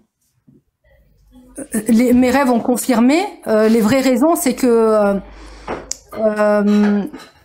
c'est une très bonne question. C'est une très très bonne question. Si tu veux, alors à partir du moment où moi je crois en Allah, je crois au Coran et je crois en ce qui est écrit. Donc si on me dit Mahomet est un prophète et que moi je suis persuadée. La question n'était pas qu'est-ce que tu crois. Je sais déjà ce que tu crois. Je t'ai pas posé la question qu'est-ce que tu crois. Je t'ai posé la question quelles sont les raisons que tu penses être bonnes qui t'ont amené à dire qu'il faut croire que Mahomet est un prophète. Mes rêves. Tu viens de dire que je l'ai cru avant mes rêves. Alors choisis, c'est tes rêves ou c'est pas tes rêves? Avant mes rêves, il n'y a pas de souci. Avant mes rêves, je croyais en Allah. Avant tes rêves, tu croyais avant tes rêves, tu croyais que Mahomet était un prophète ou pas? Ah bah forcément, parce que pour moi c'était logique, tu vois. Pour moi c'était une logique. Très bien. Quelles étaient les raisons qui t'ont amené à croire que Mahomet était un prophète avant tes rêves? Avant mes rêves, parce que pour moi, à partir du moment où j'ai eu incroyablement, c'est incroyable ce qui s'est passé. C'est dommage que je peux pas en parler, mais c'est incroyable. Un humain ne peut pas faire ça. Voilà. Donc à partir du moment où moi je sais que Allah existe, parce que moi je suis musulmane à ce moment-là. Voilà. À ce moment-là, j'étais musulmane déjà. Donc pour moi, c'est évident que c'est Allah, ça peut pas être quelqu'un d'autre. Voilà, parce que Dieu, voilà, je connaissais déjà des sourates, hein. Moi, j'avais déjà appris pas mal de sourates déjà à l'âge de 10 ans, etc. Et donc, pour moi, c'était sûr que c'était Allah et c'était logique que son histoire est vraie, le Coran est vrai. Oui, mais pourquoi c'était sûr, pourquoi c'était logique, pourquoi c'était ce qu'il fallait, c'est ce qu'il faut croire. Parce que ce que tu crois, tu penses que c'est vrai ce que tu crois, sinon tu vas pas le croire. Exactement. Et si c'est vrai pour toi, que Mahomet est un vrai prophète, ça veut dire dans le monde dans lequel tu vis toi, Mohammed au 7e siècle est une personne qui a reçu la prophétie. Dans mon monde aussi, Mohammed est une personne au 7e siècle qui a reçu la prophétie, vu qu'on habite le même monde. Donc quelles sont les raisons qui t'ont amené à croire ça? Pour que moi, je sais pas, moi aussi je vais croire ça. Donne-moi les raisons qui t'ont poussé à croire ça. Tu sais, je viens de la répéter la question pour la 5e fois. Tu m'as toujours pas donné de raison. Je sais, mais comment t'expliquer? Moi, dans mon cœur, il y a une croyance qui est incroyable en Allah et en prophète. Je ne peux pas t'expliquer, c'est quelque chose de spirituel. Ça vient d'où? Ça vient d'où? Ça vient du cœur. Ça vient du cœur, du profond du cœur. Voilà. Et moi, mon cœur, il m'a jamais trahi. Voilà. Et ensuite, j'ai eu confirmation avec mes rêves et j'étais contente d'avoir confirmation. Mais après, toutes les histoires qu'on raconte sur Mahomet, je suis pas d'accord. Ça vient d'où? Voilà. Ça vient d'où cette croyance que Mahomet est un prophète? Moi, à partir du moment où je crois en Allah, je crois en ce qu'il a, voilà. D'accord. Là, tu viens de me dire ce que tu crois. Donne-moi pourquoi tu crois ça. Dis-moi pourquoi. Quelles sont les raisons qui te poussent à penser que c'est la bonne chose à faire, que de croire que Allah et que Mahomet sont prophètes? Ne me dis pas si c'est dans mon cœur, ça n'a aucun sens. Ça veut dire si tu étais né, je sais pas moi, en Inde, dans une famille hindoue, tu n'aurais pas grandi musulmane parce que l'islam aurait été dans ton cœur, ça n'a aucun sens. Il y a des raisons qui t'ont amené à croire que pour être rationnel, il faut croire que Mahomet est un prophète. Et c'est quoi ces raisons? Écoute, quand je lis 1000 fois. Et c'est la 7e fois que je pose la question. Oui, là, je te réponds. Quand je lisais 1000 fois et que je lis encore 1000 fois, Allahumma salli wa sallam ala sayyidina Muhammadin wa ala alayhi wa sahbihi wa sallam la ilaha illa ant subhanaka inni kuntu min adh-dhalimin. Quand je faisais un souhait, il se réalisait. Et il se réalise encore. Donc, et là, à chaque fois que tu lis ça, tu fais un souhait et il se réalise. 1000 fois. Voilà, tout à fait. Oui, c'est vrai. Très bien. Alors, on va vérifier si c'est vrai. Parce que là, tu viens de mettre quelque chose sur la table. Moi, c'est très intéressant pour moi. Alors, s'il te plaît, est-ce que tu peux dire ce que tu viens de dire et souhaiter que je meure là sur le champ? S'il te plaît. Non, je t'en supplie. Fais-le. Mais non. Non, non, mais je te donne l'autorisation. Voilà, devant 2000 personnes qui nous regardent, je te donne l'autorisation de me tuer directement là en live. Non, je pense que c'est... Non, alors, lis le verset, écoute, vu que ça a marché plusieurs fois. Non, cette doua, elle est pour chacun, pour que on réalise nos souhaits. Je ne pense pas que si... Soit ça se réalise, soit ça se réalise pas. Alors, je vais te dire comment je pourrais te tuer. Je pourrais te tuer avec Hasbi Allah wa ni'mal wakil. Quand je fais là, je te donne l'autorisation. Vas-y, demande à ton Dieu de me foudroyer ou je sais pas quoi. Hasbi Allah wa ni'mal wakil ala Jacques le Fou. Hasbi Allah wa ni'mal wakil ala Jacques le Fou. Hasbi Allah wa ni'mal wakil ala Jacques le Fou. Inch'Allah. Et quand je la fais 100 fois, je foudroie. Je vais pas la faire 100 fois. Je suis toujours vivant. On fait comment? Non, mais c'est pas comme ça. C'est pas comme ça. Je la fais 100 fois sur mes ennemis qui m'ont fait. Toi, tu m'as pas fait de mal. Tu m'as jamais fait de mal. Non, mais quelqu'un, écoute, c'est comme ça. Ou alors c'est quelqu'un qui me fait du mal, même qui nous fait du mal à tous. Ça, on le connaît tous. Quand tu te fais Hasbi Allah wa ni'mal wakil sur cette personne, quand tu cites son prénom à la fin, eh ben, voilà, tu l'as fait 100 fois. Tu entends parler de lui le lendemain. Hein, t'inquiète pas. Il y a des preuves. Ouais. Est-ce que tu promets devant tout le monde que ce soir avant de te coucher, en plus c'est le Ramadan, tu vas le faire 100 fois. Comme ça, je ne vais pas pouvoir me réveiller demain. Est-ce que tu me le promets? Non, Jacques. Non, Jacques. J'ai dit que ça, c'était pour souhaiter des belles choses. Moi, j'ai jamais souhaité des mauvaises choses avec les doigts que je t'ai dit. Sauf Hasbi Allah wa ni'mal wakil. Alors, écoute bien. Karim, est-ce que tu as un souhait à faire, Karim? Parce que moi, je me prends là pour un dieu. Un souhait à faire. Oui, vas-y, souhaite ce que tu veux. L'homme le plus riche du monde. Ouais, mais c'est à toi de le lire, ça. C'est à toi de le lire 1000 fois et tu verras. C'est à vous de le lire, c'est pas moi, je vais le lire pour vous quand même. L'homme le plus riche du monde. Tu crois vraiment que c'est aussi simple que ça? Pour avoir quelque chose, il faut le dire 100 fois ou il faut le dire 1000 fois? Écoute, si je te dis, Jacques, je suis pas là pour, moi, je suis pas montée, je suis pas une charlatante. Si je te dis les choses, voilà, si je te dis que ça marche, pourquoi je le fais tant de fois? Est-ce que tu as 6 ans? Pourquoi tu dis ça? Qu'est-ce que ça veut dire, ça? Les 20% d'Allah. Comment? Je vais te donner les 20%. Non, Karim, non. La part d'Allah. Vas-y, Jacques. Je ne connais pas Khamsul Ghanaim. Tu m'as toujours pas donné de bonnes raisons, hein. Ah bah si, j'ai de bonnes raisons. Tu veux pas avouer, Jacques. Tu veux pas avouer parce que, tu sais, moi je vais te dire un truc, Jacques. Il y a des fois où je t'ai écouté parler, j'étais d'accord avec toi parce que je suis impartial. Tu as une bonne analyse, tu as une bonne logique, donc j'ai rien à dire, tu vois. Et moi j'arrive à avouer. Je peux avouer, tiens, Jacques là, il est correct, tu vois. Mais toi, tu veux pas. Est-ce que tu crois que les mots ont de la magie? Oui, bien sûr, les mots ont de la magie, oui. Ah, ok, voilà. C'est-à-dire c'est... Oui, bien sûr. Est-ce que tu penses que c'est mon cas? Bah, tu sais, toi qui es très scientifique, tu l'as bien vu. Est-ce que tu penses que c'est mon cas? Tu sais, parce que les gens, il y a plusieurs catégories de personnes. Je vais avoir besoin de toi, Chana. J'ai bien prononcé? Oui, c'est ça. Ah, il y a plusieurs catégories de personnes. Il y a des gens qui croient que les mots ont une propriété magique. Il y a des gens qui ne croient pas que les mots ont une propriété magique. Oui. Et dans les gens qui ne croient pas que les mots ont une propriété magique, il y a deux catégories. Ceux qui le croient vraiment et ceux qui ne le croient pas. Mais ils le disent. C'est-à-dire, en fond d'eux, ils continuent à croire que les mots ont une propriété magique. Et c'est l'écrasante majorité. Hein. Mm-hmm. C'est ça le truc, c'est l'écrasante majorité. C'est-à-dire si les gens disent comment on peut arriver à croire que, je sais pas moi, j'ai oublié le nom de cette pensée si Clément Fraisse était là, il m'aurait donné le mot direct. C'est-à-dire on pense que la pensée positive et tout ça, c'est ça qui change. La loi d'attraction. Merci, c'est le mot que je cherchais. Voilà, c'est la loi de l'attraction, la pensée positive. C'est-à-dire on peut modeler la réalité avec des mots. La pensée créatrice. La pensée magique. Magique aussi. Ouais. Voilà, c'est ça. C'est le mot que je cherchais, la pensée magique. Voilà, quelqu'un l'a écrit dans le chat. Je te remercie. Mais le truc, c'est que c'est inné chez l'être humain d'avoir la pensée magique. Et c'est ça, on s'en rend pas compte. Hein. C'est-à-dire, tu vas voir. Hein. Karim, tu es là? On va faire une petite expérience. Ouais. Tu peux ouvrir ta caméra? Ouais, bien sûr.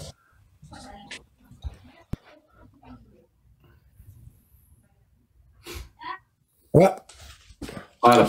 Alors, Karim, tu as une petite fille. Ouais. Et j'imagine, peut-être que je me trompe pas, mais elle représente tout pour toi. Bien sûr. Tu préfères que s'il y a quelque chose de mal qui arrive, il t'arrive à toi plutôt qu'à elle. Ah, bien sûr. Très bien. Donc, on va faire l'expérience. Et toi aussi, tu as des enfants, Shana. Oui, oui. Et je conseille à tout le monde de faire cette expérience. Donc, voilà, Karim, sa fille, c'est l'être le plus cher à ses yeux. J'imagine toi aussi, tes enfants, c'est les êtres les plus chers à tes yeux. Et je sais pas si Swain a des enfants. Si c'est le cas, ce sont les êtres les plus chers. Voilà, donc c'est l'être le plus cher à tes yeux. C'est quelqu'un que tu aimes de manière inconditionnelle. Exactement. Karim, est-ce que tu peux dire, je souhaite qu'une maladie mortelle frappe ma fille?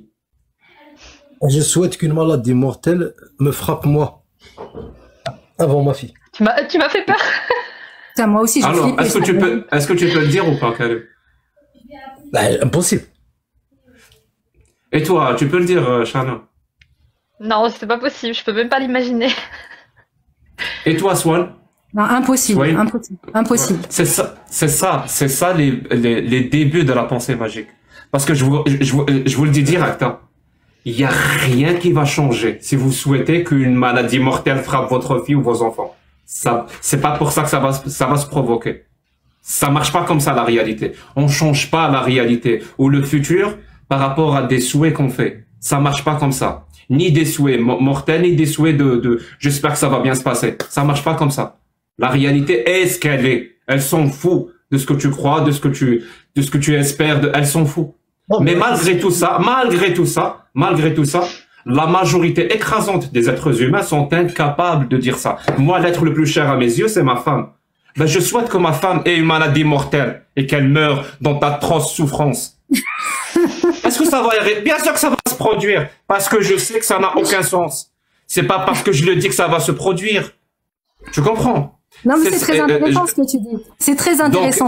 Donc les gens, pardon, donc les gens qui ont les gens qui ont cette, comment dire ça, cette pensée magique dans leur façon de voir les choses, cette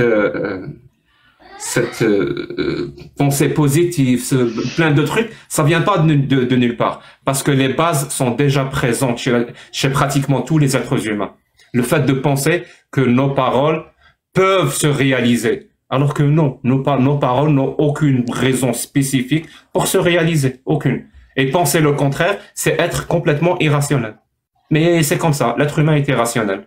Il y a plein de choses où l'être humain est irrationnel. Merci beaucoup, Swain, de t'être fait passer pour une musulmane sunnite. C'était très gentil. Prends soin de toi. Merci et de ta fille. Désolé pour ceux que j'ai choqués, mais j'avais prévenu que c'était... Ce que je voulais réagir à ce rêve qu'elle a fait. Faut savoir que moi, j'ai rêvé d'un ciel rempli de versets de Coran. Et c'est pas pour autant que je suis restée dans l'islam. Pour moi, ce n'est absolument pas une preuve de l'existence d'un dieu ou d'un prophète ou quoi. Pour moi, c'est le biais cognitif. Non, on dit ça, le biais de confirmation, un biais de confirmation. Je sais, il y a un terme. Voilà. Donc, je me suis pas arrêtée à ça, pas du tout. Faut vraiment que je règle ce problème de chat à Karim, parce que Karim, je me fie à toi à 100%. J'aime pas le chat. Ouais, je vois le chat. Voilà, je répète la question. Si vous voulez raconter votre histoire d'apostasie et que vous pensez que c'est intéressant, que vous avez des choses intéressantes à dire, vous écrivez le chiffre 1. Si vous avez une réponse à la question que je pose depuis 25 ans, à laquelle j'ai toujours pas de réponse, y a-t-il une bonne raison de croire que Mahomet est un prophète? S'il vous plaît, apportez. Et si vous pensez qu'il n'y a pas de bonne raison, laissez tomber. Voilà. Avouez que j'ai raison. qu'il n'y a pas de bonne raison de croire que que Mahomet est un prophète. Abdul Hamid. Oui, bonsoir. Bonsoir, comment ça va? Ça va, alhamdulillah. Alhamdulillah. صحة فطورك. Barakallahu fik. On t'écoute. Tu as écrit le chiffre 7? Ouais, j'ai écrit le chiffre 7. Mais on a déjà parlé tous les deux. Mais moi, je voudrais savoir, Mourted, pourquoi tu fais toujours monter des musulmans pour les... Souvent... C'est qui Mourted? C'est toi, Mourted, non? Bah, tu es en train de lire Jack Le Fou, tu me dis Mourted, je comprends pas. Bah, t'es pas un Mourted, que je sache, t'es un Mourted. Apostat, est-ce que je suis apostat? Voilà. Non, je suis pas apostat. Si, t'es apostat, mais c'est pas grave. Bah, si pas de... Si j'ai pas le choix, bah, visiblement. Okay. Tu t'appelles Jack ou Mourted, c'est pareil. Jack, c'est pas ton vrai prénom, que je sache. Et Mourted n'est pas non plus ma situation. C'est un état de fait. Non plus. Non plus. D'accord, c'est pas grave. Non plus. Moi, je suis persuadé. Mais bon, c'est pas le sujet. Le sujet, comme tu disais, non, je voulais dire que à chaque fois, tu fais monter des personnes, des soi-disant musulmans pour les humilier. Mais quand c'est des personnes qui te ramènent une contradiction, à chaque fois, tu les fais descendre. Plusieurs fois, je suis monté sur ton live, plusieurs fois, tu me descends, j'ai pas le temps de parler. Mais c'est pas un problème. Moi, toi, ta question, c'était pourquoi. C'est pas possible. Ta question, c'était pourquoi je crois en Allah et son messager. Pourquoi tu crois est-ce que tu as de bonnes raisons pour penser que Mahomet est un vrai prophète? D'ailleurs, moi, Mahomet, je connais pas. Moi, je connais Mohammed sallallahu alayhi wa sallam. Mahomet, Mamoumi, Mimimo, Amamet, je connais pas. Moi, je connais Mohammed. Déjà d'une. Et déjà, la manière de dire Mahomet, déjà, c'est une insulte totale. Ça n'existe que en France.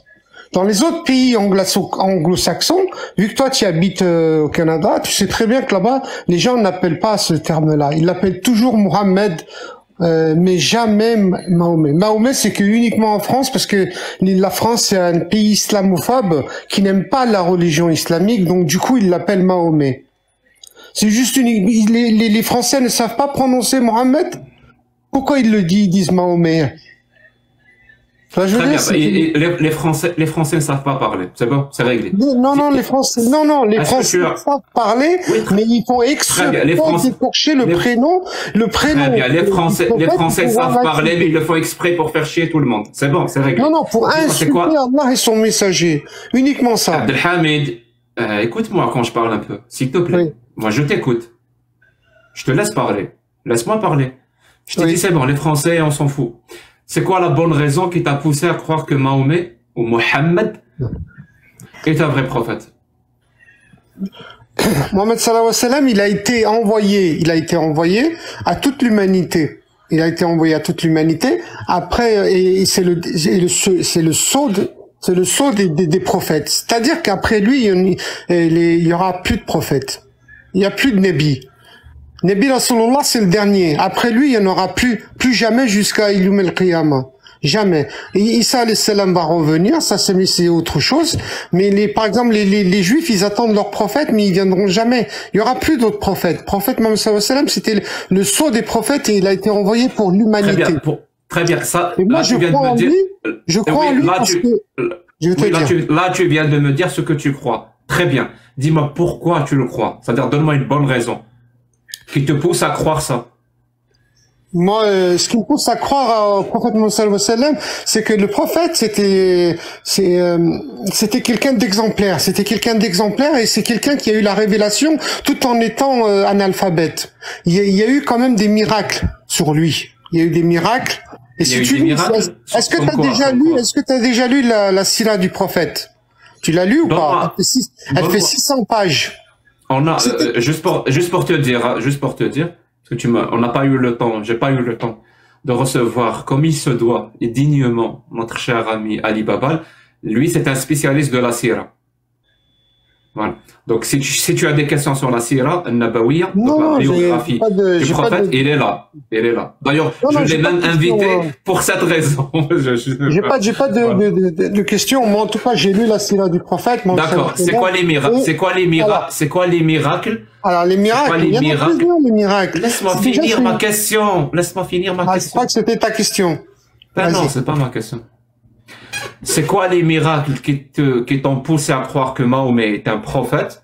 Et surtout, qu'est-ce qui te pousse à croire que ces miracles sont vrais, ont véritablement eu lieu? Eu lieu parce qu'il y a des hadiths et il y a une chaîne de transmission qui est sahih, donc c'est indiscutable. D'accord. Mais Qu'est-ce qui te pousse à croire que tout ce que les hadiths authentiques ont dit est la pure vérité? Qu'est-ce qui te pousse à croire ça? Parce que Alors, tu réponds toujours par la question. Là, tu es, Non, je vais te en répondre. train de faire ce qu'on appelle un raisonnement circulaire. Non. Tu tournes toujours dans, Non, non, dans je le même comprends rien truc. du tout, rien. Je vais Je t'expliquer. crois que Mahomet est un prophète parce que c'est écrit Oui, dans oui, un c'est- livre que Mahomet est un prophète. Et pourquoi ça te pousse à croire que ce qui est écrit est vrai? Parce que Mahomet, justement, est un prophète.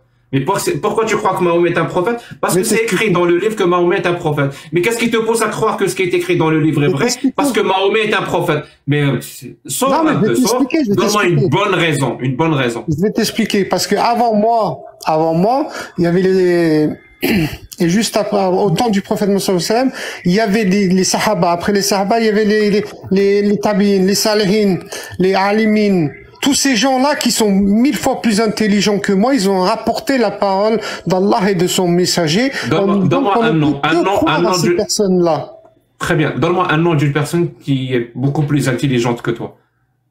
Mais il y en a plein, il y a Cheikh Fawzan, il y a d'autres avant lui, il y a les Très quatre bien, très bien, écoles, très bien, très bien. les quatre écoles, s'arrête. les quatre écoles, Hanafi, Je Hanbali, Abdelhamid, on va y aller étape par étape. C'est bon? Étape par étape. Alors, on a Shema, ici présente. Shema. Elle croit que la Terre tourne autour du Soleil. C'est bon? Ton micro, Kenza. Merci beaucoup. Shema croit que la Terre tourne autour du Soleil.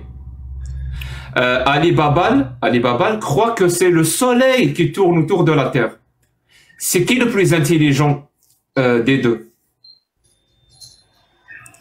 Ben, le problème, c'est que moi, je me base pas là-dessus. Moi, je me base qu'il y avait des gens beaucoup plus intelligents. Alors, Et en te basant Est-ce que c'est des là-dessus. scientifiques? Non, écoute bien, en te basant là-dessus. On est en 2024. Shema te dit que c'est la Terre qui tourne autour du Soleil. Ali Baba te dit que c'est le Soleil qui tourne autour de la Terre. En te basant là-dessus, qui est le plus intelligent? Mais c'est qui les savants? C'est Shema, là.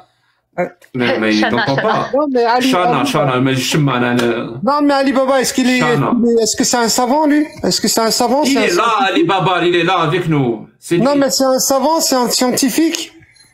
Non, on s'en fout, on connaît rien de lui. L'essentiel, tout ce qu'on sait de lui, c'est qu'il croit que c'est le soleil qui tourne autour de la Terre. Et Non. Shana, c'est ça? J'espère que je vais finir par l'apprendre. Et Shana croit que c'est la Terre qui tourne autour du soleil. En te basant sur ces deux éléments-là qui les séparent. C'est qui le plus intelligent d'entre eux? Non, mais moi, je viens de t'expliquer. Dans l'islam, il y a une base, et puis après, il y a la chaîne de transmission. Il y a une chaîne de transmission Pas qui possible. est écrite. Je viens de te poser la question 4 fois. Réponds à la question. Mais non, mais elle est nulle, ta question. Je t'en supplie, Elle est nulle, réponds à ta la question. question, parce que ni je connais lui, ni je connais elle. Mais par contre, Alors, les Sahaba, je les connais. Karim, La vie des Sahaba, je les Karim. connais. Et c'est quoi la vie des Sahaba? C'est ça que je veux te dire. Moi, ces deux personnes que tu me dis, pourquoi je les croirais? Je les connais pas, je sais pas qu'est-ce qu'ils valent. Pour toi, Abdelhamid. Pourquoi je les C'est la croirais? Terre. Pour Mais, toi, c'est la Terre qui tourne autour du Soleil, ou c'est le Soleil qui tourne autour de la Terre? Pour toi. Moi, si Allah subhanahu wa ta'ala, il me dit le soleil, il se couche à l'est, il se couche à l'ouest, ou il se couche dans le nord, et il se lève au sud, moi je croirais à Allah subhanahu wa ta'ala. Tu comprends? Donc, très bien. Mais toi, qu'est-ce que tu crois? Déjà, démarrons par les bases. Je me suis peut-être fourvoyé. Qu'est-ce que ça a à voir avec, je me avec suis la peut-être question que tu fourvoyé. m'as posée? Non, non, mais c'est hors sujet, c'est hors sujet. C'est pas, je t'assure que c'est pas hors sujet. Si, c'est hors sujet. Si t'avais répondu à la question, qu'est-ce que ça a à voir avec le prophète? T'aurais compris que c'était pas hors sujet. Dis-moi, Abdelhamid, s'il te plaît, quelle est la forme de la Terre? Quelle est la forme elle est un peu, elle est pas sphérique, mais elle est un peu ovale. Elle est pas tout à fait ronde. Elle est pas plate. Ben en fait, plate là-dessus, il y a du ihtilaf là-dessus. Quand on dit elle est plate, oui, parce qu'en fait. Ihtilaf, c'est quoi l'ihtilaf? Ils ont juré? Non, ihtilaf, ça veut dire qu'il y a des discussions là-dessus. Ah, ihtilaf. Ihtilaf, oui. C'est un kha. Rajoute un point sur le ha. C'est un ihtilaf, pas ihtilaf. Donc les savants ne sont pas sûrs entre eux si la Terre est plate ou sphérique. Il y a pas de consensus là-dessus et parce qu'il y a des versets là-dessus et tout, mais c'est pas, pour moi personnellement, c'est un non-sujet. Entre nous, d'accord. Là, tu viens de me parler au 7e siècle. Au 7e siècle, les personnes avaient une divergence sur la forme de la Terre, si elle est sphérique ou plate. C'est bon. Je le comprends, c'est le 7e siècle. Mais dis-moi, en 2024, est-ce qu'il y a un ihtilaf toujours sur la forme de la Terre? Oui, bien sûr. Pourquoi? On est toujours au 7e siècle? Non, mais je te dirais, mais le Coran el-Karim, il est intemporel. Intemporel. Donc s'il y a une divergence dans le Coran, elle va rester à vie. À vie, on ne saura pas si la Terre est sphérique ou plate. Parce que justement, il y a une divergence dans le Coran. Ça, c'est des débats qui sont entre savants, c'est pas le mien. Ça, c'est des débats qui sont entre savants. Pour faire ça, il faut faire ijtihad. Et pour faire ijtihad, il faut avoir quand même un certain bagage. Et c'est pas n'importe qui peut faire ijtihad. Et est-ce que c'est, pour toi, qu'est-ce que tu crois? C'est le soleil qui tourne autour de la Terre ou c'est la Terre qui tourne autour du soleil? Qu'est-ce que tu crois?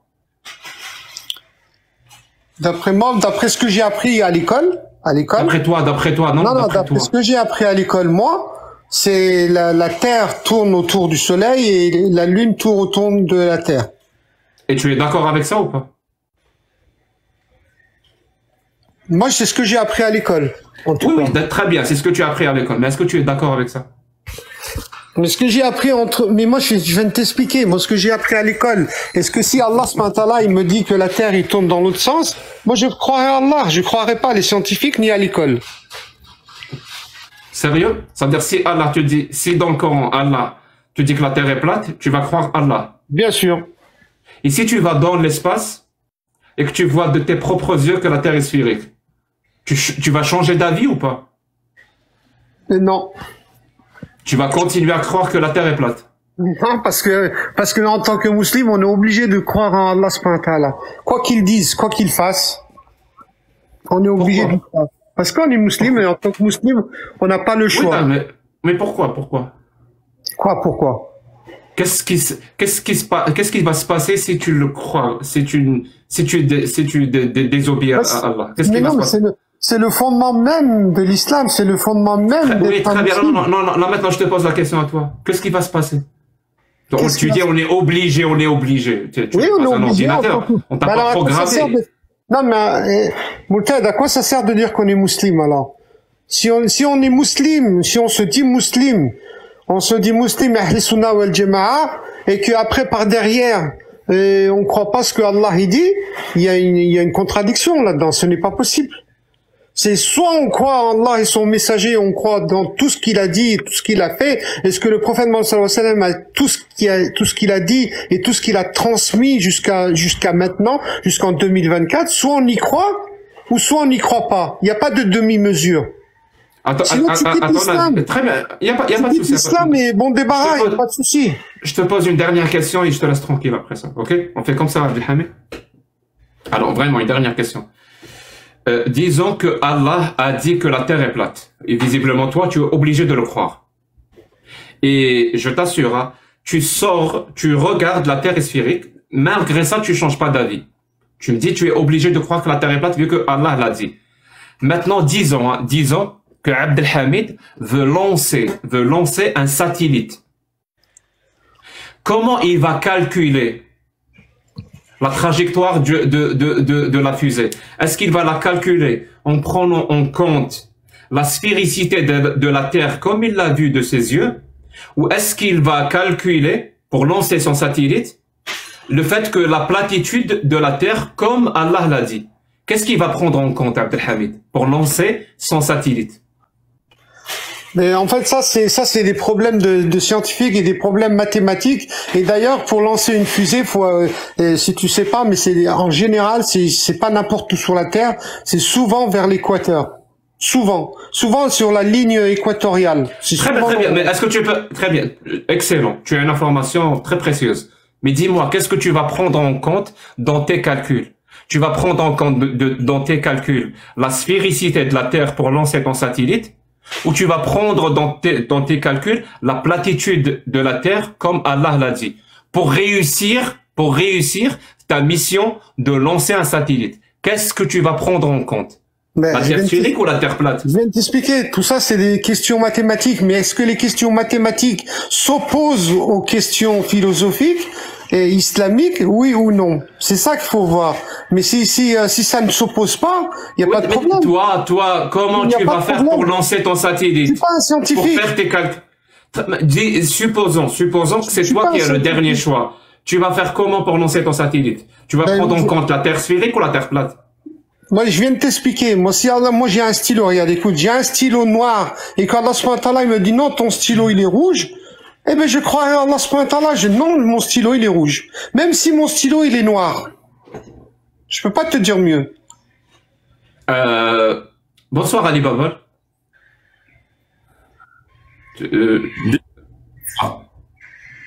Est-ce que tu as une question à poser à Abdelhamid? Parce que oui, moi, je sais plus quoi.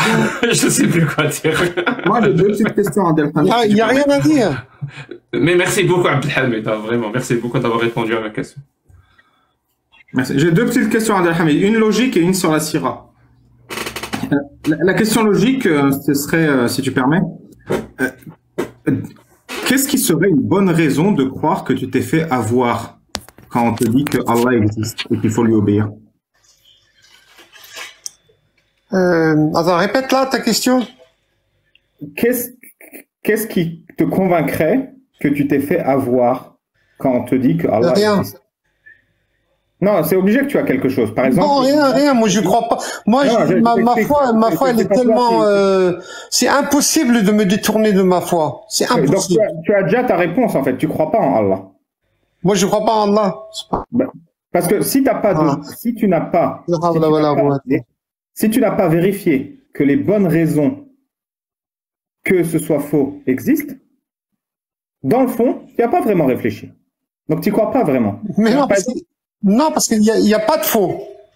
Très bien. Il n'y a pas de faux. Est-ce que tu as une bonne raison de dire que Shiva n'existe pas? Est-ce que tu as une bonne raison de dire que Shiva n'existe pas? Shiva n'existe pas. Shiva n'existe pas. Shiva, c'est qu'une invention de l'être humain. Shiva, avec 4 bras, 5 bras, 10 bras, ça n'existe pas. Donc, le fait que Shiva ait les 5 bras, 10 bras, c'est la bonne raison que Shiva n'existe pas. Puis, il n'y a pas que ça. Il y a aussi, ils croient, ils ont des bénédictions sur les vaches, des choses comme ça qui n'ont ni queue ni tête. Je vois. Donc, tu as de bonnes raisons de croire que Shiva n'existe pas. Donc, tu crois que Shiva n'existe pas. Comme moi. Voilà, moi, j'y crois pas, ouais. Très bien. Pour Allah, tu as dû faire la même chose. Tu as dû chercher les bonnes raisons que Allah n'existe pas. Et tu as trouvé qu'elles étaient fausses. Et donc, Allah existe. Tu vois, c'est ça le raisonnement. Non, mais là, tu es en train de faire de l'inversion. Mais ça marchera pas. Ça marchera pas parce que moi, en fait, je suis éduqué là-dedans déjà. Oui. Depuis que je suis enfant, depuis que j'ai l'âge de raison, mon père, il m'a envoyé à l'école coranique à 7 ans. 7-8 ans, déjà, j'allais à l'école coranique. Donc, tu penses vraiment que tu vas réussir à me déstabiliser? Mais pas du tout. Ou à me faire questionner. L'âge de raison, ton père t'a enlevé la raison. Je trouve ça très bien. C'est impossible. Parce que Allah, parce que le problème, c'est que, regarde, depuis l'avènement de l'islam, le prophète, il a subi beaucoup d'exactions, on lui a craché dessus, on l'a insulté, on l'a humilié, et malgré tout, il y a eu des victoires, et malgré tout ça, à la base, il était tout seul, et maintenant, on est 2 milliards. Ça aussi, c'est un miracle. Ça aussi, c'est un miracle. Là, sur ce point, je suis d'accord. Et la deuxième question, je te remercie de m'avoir dit que depuis que tu as l'âge de raison, tu allais à l'école coranique et c'est ça qui t'a... C'est une très bonne démonstration, merci. Allez, Baba, bonsoir tout le monde. Bonsoir. Déjà, et deuxième question, si tu permets, Karim. Vas-y, je croyais que tu avais fini. Tu m'as dit que tu as lu la Sira. J'ai lu la Sira, mais attention, je suis pas un spécialiste de la Sira, hein, faut pas non plus... Est-ce qu'il y a quelque chose dans la Sira dont tu te souviens qui avait l'air très convaincant, le plus convaincant? Il y a sûrement un truc que tu as lu. Oui, bien sûr. Mais dans la Sira du prophète Moussa sallam, c'est que lui-même, il a jamais fauté. Il a jamais fauté, il a jamais commis de haram. C'était quelqu'un de droit et d'ailleurs on l'appelait le juste. Ouais. Le juste. Et et en plus il y a aussi cette histoire pour lui enlever le point noir qu'il avait dans son cœur, il a été lavé de ça. Ça aussi, ça... C'est assez convaincant. Et est-ce que tu connais des passages dans la Sira qui t'ont pas vraiment convaincu? Non. Ok, tu veux que je te raconte? Parce que moi, je connais bien la Sira de Ibn Kathir, de Ibn Hisham. Tu veux que je te raconte un passage pas très convaincant et tu me dis ce que tu en penses? Si tu veux, c'est ton droit. Oui. Une fois, Mohammed, il s'est fait tabasser avec Abu Bakr par les polythéistes, tout au début de la révélation de sa mission, quand il s'est exprimé en public. Du coup, ils se sont enfuis, Abu Bakr et Mohammed. Et ils avaient soif, ils avaient faim. Ils sont allés voir quelqu'un, ils lui ont dit « Est-ce qu'on peut boire du lait de ton troupeau ?» Il a fait « Non, je ne donne pas le lait comme ça, je suis responsable. » Mohammed a dit « Dans ce cas, est-ce que tu peux nous donner une brebis qui n'a pas enfanté, donc qui ne peut pas donner de lait ?» Il a dit « Oui, ça, je peux vous passer si vous voulez, mais qu'est-ce que vous allez faire avec? Elle ne peut pas donner de lait parce qu'elle n'a pas eu de bébé. » Kenza, elle est morte de rire, je ne sais pas pourquoi. Pourquoi elle rigole? Elle se fout de la gueule de qui? Moi, j'en sais rien, je raconte une histoire de la Sira. Hein. Et donc il récupère une brebis qui n'a pas de lait. Kenza, tu peux faire mes micros, s'il te plaît, il y a un écho. Merci.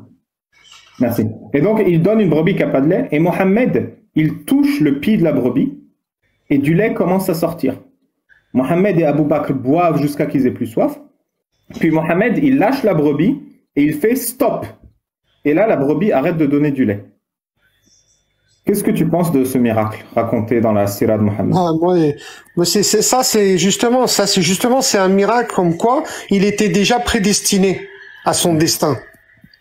Oui. Donc Mohammed, sa naissance, il a été prédestiné. Même, et tu connais aussi l'histoire quand. Attends, on reste sur cette histoire, s'il te plaît. Donc Mohammed, il a été adopté, puis que la brebis, elle donnait plus de lait et tout ça, et quand il a été adopté, la brebis, le troupeau a donné du lait.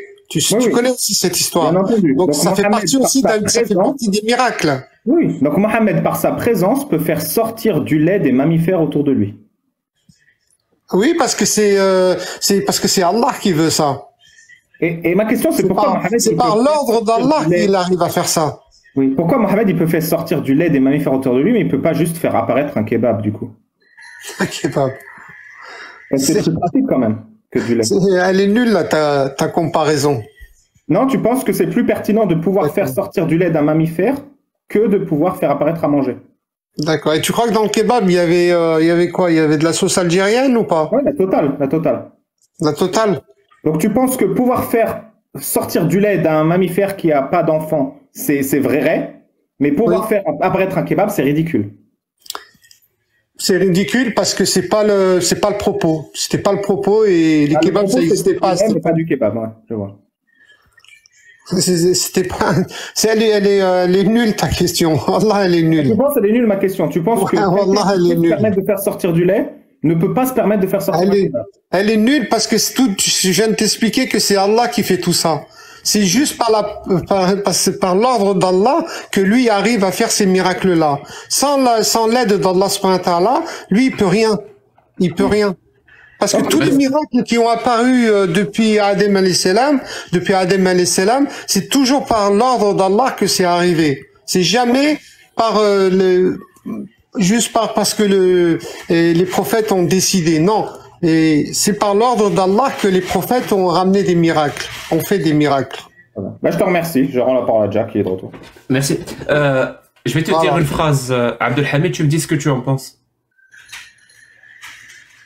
Ok? Ah, vas-y.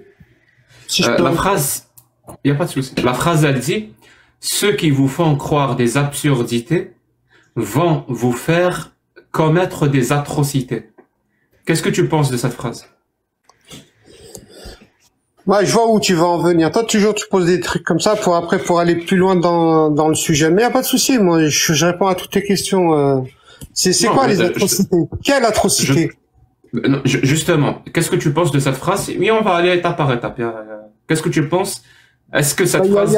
Il n'y a pas besoin d'être religieux pour commettre des atrocités. D'ailleurs, si tu regardes bien l'histoire... Je suis d'accord avec toi. Il y a toujours eu des atrocités. Les Américains, quand ils sont venus aux États-Unis, ils ont massacré des millions d'Indiens. Voilà. C'est bon, vous les Américains. Mais c'est bon, je suis d'accord avec cette phrase. C'est un exemple parmi tant d'autres. Tu as compris cette phrase, c'est bon.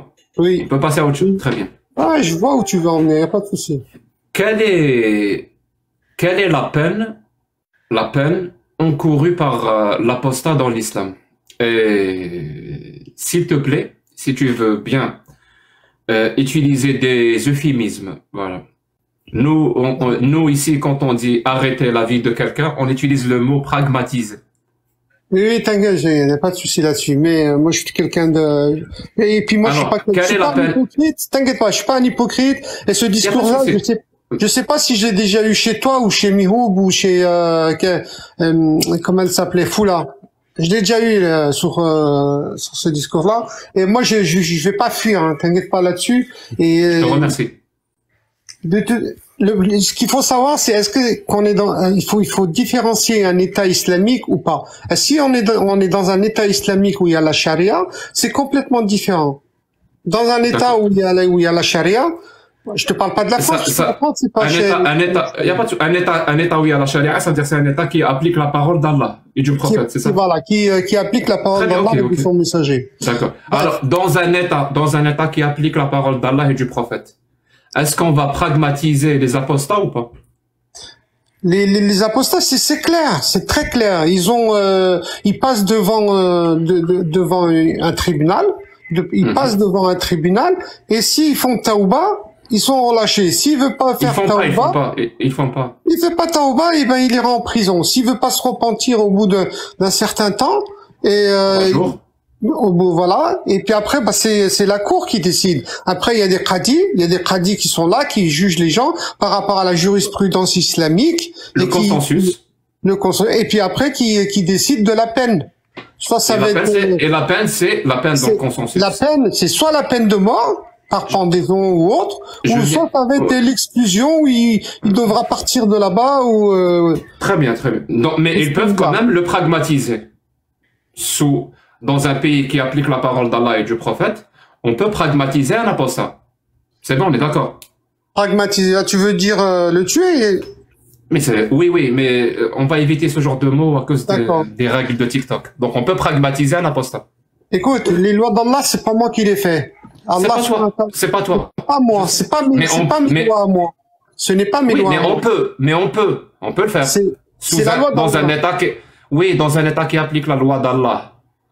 On peut pragmatiser un apostat ou pas? Mais je viens de te le dire. Si Allah il a mis ces règles-là, on a le droit. Donc oui, très bien. Alors disons, parce que là, on a très bien vu depuis tout à l'heure ce que c'était que l'absurdité. Là, on va passer dans l'atrocité. Si c'est ta mère qui vit avec toi sous un État qui applique la parole d'Allah et du prophète et qui a l'apostasie, est-ce qu'on peut la pragmatiser ou pas? Alors, je vais te répondre aussi là-dessus, il n'y a pas de souci, parce que j'ai déjà discuté plein de fois avec des moultades, il n'y a pas de problème là-dessus. Moi, ma mère, si elle apostasie, déjà, rahimullah, elle est morte, elle est décédée, et alhamdulillah, elle est pas morte moultade. Elle est morte bien musulmane, mais on a fait djanaza sur elle. Alhamdulillah. Ok, très bien, mais ma question c'était si, il y avait un si. Je vais te répondre à ça. Si on met des guillemets, il n'y a pas de souci. Moi, déjà, première chose, je la persuaderais d'arrêter ça. Elle veut pas. De retourner en arrière. Et ben, si elle veut pas, elle subira le même sort que les autres. C'est tout. Ta mère, bien sûr. Pourquoi? Parce qu'Allah on pourrait pragmatiser ta mère parce qu'elle ne croit plus à l'islam. Allah et au prophète. Pourquoi? Parce que Allah et son messager, ils sont au-dessus de ma mère, mon père, mes enfants, hein, mes propres enfants, mais ils sont au-dessus de moi, au-dessus de tout. Kulli dunya, kulli dawla. Je peux pas te dire.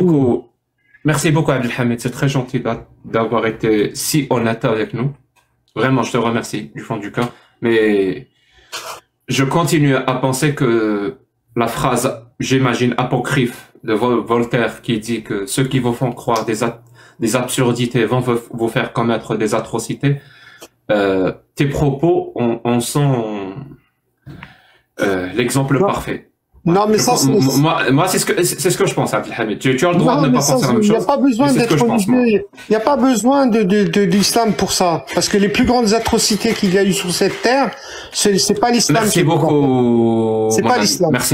Merci beaucoup, mon ami. Allez, bonne soirée. Je sais pas si Shana, elle veut dire quelque chose ou pas.